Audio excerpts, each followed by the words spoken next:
Assalamualaikum warahmatullahi wabarakatuh. Perkenalkan, nama saya Anissa Amalia dengan NIM 2103060114 dari Peternakan B, Prodi Peternakan, Fakultas Pertanian Universitas Sumatera Utara. Baiklah, di sini saya akan membuat video praktikum biokimia yang dibimbing oleh Ibu Tati Widianasari SPTMP. Di sini saya akan menjawab pertanyaan-pertanyaan yang telah diberikan oleh Ibu Tati Widianasari SPTMP. Yang pertama yaitu jelaskan proses pencernaan karbohidrat, protein, dan juga lemak yang terjadi pada hewan non-ruminansia. Untuk contoh hewan non-ruminansia yaitu pada unggas. Proses pencernaan karbohidrat pada unggas dimulai dari mulut dan makanan akan dihancurkan di dalam mulut dengan bantuan kelenjar saliva dan enzim amilase.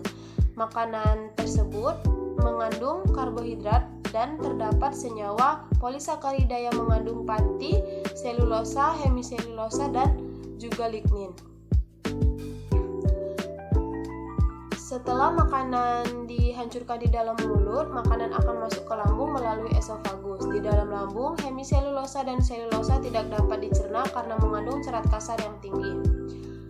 Pencernaan karbohidrat disempurnakan di duodenum, yaitu pati akan diuraikan oleh amilase menjadi maltosa, lalu masuk ke usus halus. Yang terjadi pada usus halus ialah maltosa diuraikan oleh maltose menjadi glukosa, sukrosa diuraikan oleh sukrosa menjadi fruktan, laktosa diuraikan oleh laktosa menjadi galaktosa. Setelah proses penyerapan melalui dinding usus halus, sebagian besar monosakarida dibawa oleh aliran darah ke hati.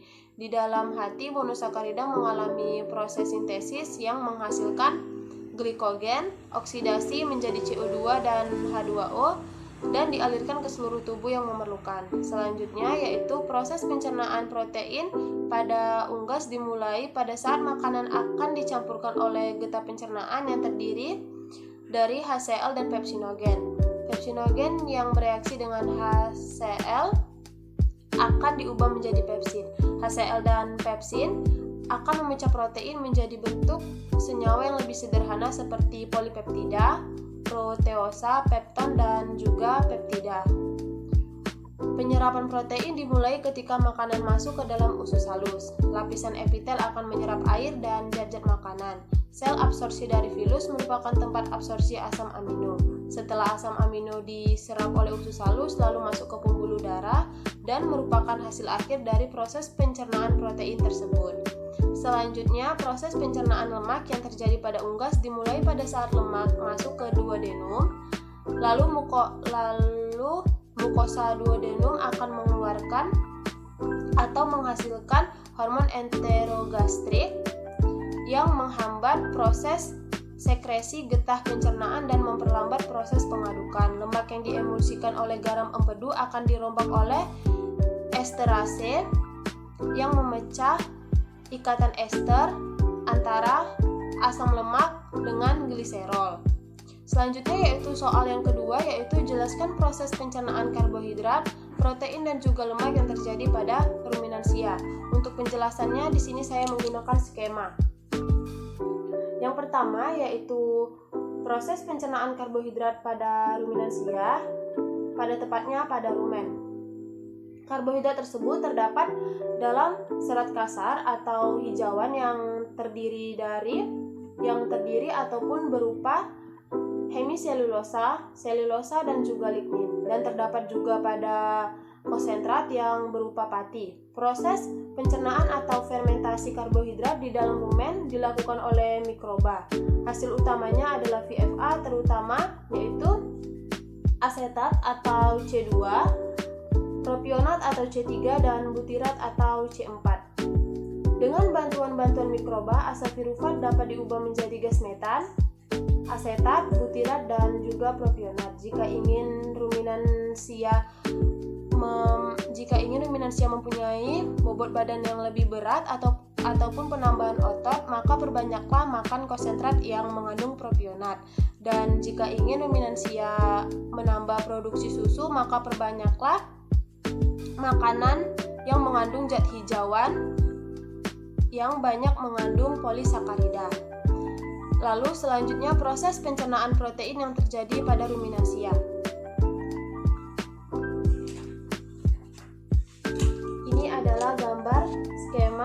proses pencernaan protein pada ruminansia, tepatnya pada rumen,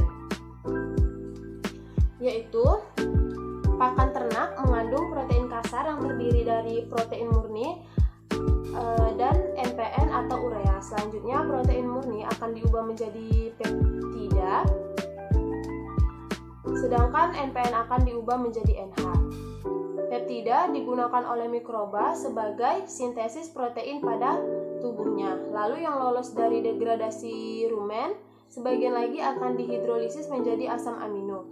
NH akan diserap dinding rumen dan dibawa ke hati untuk diubah menjadi urea agar tidak meracuni ternak. Lalu sebagian urea akan dikembalikan ke rumen melalui saliva dan sebagian lagi akan dibuang melalui urin. Lalu selanjutnya yaitu proses pencernaan lemak pada ruminansia akan mengalami dua proses, dan ini gambar skemanya. Yang pertama yaitu proses lipolisis. Pada tahap ini lemak akan dihidrolisis oleh bakteri yang ada di rumen, menghasilkan asam lemak dan glikogen serta galaktosa dan akan diubah menjadi VFA, khususnya propionat. Dan yang kedua yaitu proses biohidrogenasi. Pada tahap ini asam lemak yang tidak jenuh yang terdiri dari oleat, linoleat, dan linolenat akan mengalami penjenuhan atau hidrogenasi dengan penambahan H+. Setelah itu terbentuklah hasil akhir yaitu asam stearat. Lalu soal yang ketiga yaitu jelaskan proses metabolisme karbohidrat pada hati. Proses metabolisme karbohidrat pada hati yaitu pada saat asam propionat dibawa ke hati untuk diubah menjadi glukosa dan disimpan dalam bentuk 8 glikogen atau diubah menjadi L-gliserol 3-fosfat untuk digunakan sebagai sintesis trigliserida. Glukosa merupakan sumber karbohidrat untuk sintesis glikogen dan laktosa. Lalu soal yang nomor 4 yaitu jelaskan proses metabolisme protein pada hati. Proses metabolisme protein pada hati yaitu protein dalam darah dibawa ke hati menjadi asam amino, kemudian asam amino disimpan di dalam hati dan sebagian lagi akan dibawa oleh darah ke jaringan-jaringan tubuh. Selanjutnya soal nomor 5 yaitu jelaskan proses metabolisme lemak pada hati. Proses metabolisme lemak pada hati yaitu dimulai dengan degradasi asam lemak dalam hati dan membentuk asetil-CoA. Dua molekul asetil-CoA akan bergabung untuk membentuk asam asetoasetat dan sebagian besar akan diubah menjadi beta hidroksibutirat dan sisanya lagi akan diubah menjadi aseton. Lalu soal yang terakhir yaitu jelaskan hubungan metabolisme karbohidrat, protein dan juga lemak. Yaitu hubungannya yaitu karbohidrat, protein dan juga lemak bertemu pada jalur siklus Krebs dengan masukan asetil-CoA. Titik temu dari berbagai jalur metabolisme ini berguna untuk saling menggantikan bahan bakar di dalam sel. Baiklah, sekian video penjelasan atau jawaban. Baiklah, sekian video praktikum biokimia dari saya. Saya ucapkan terima kasih. Wassalamualaikum warahmatullahi wabarakatuh.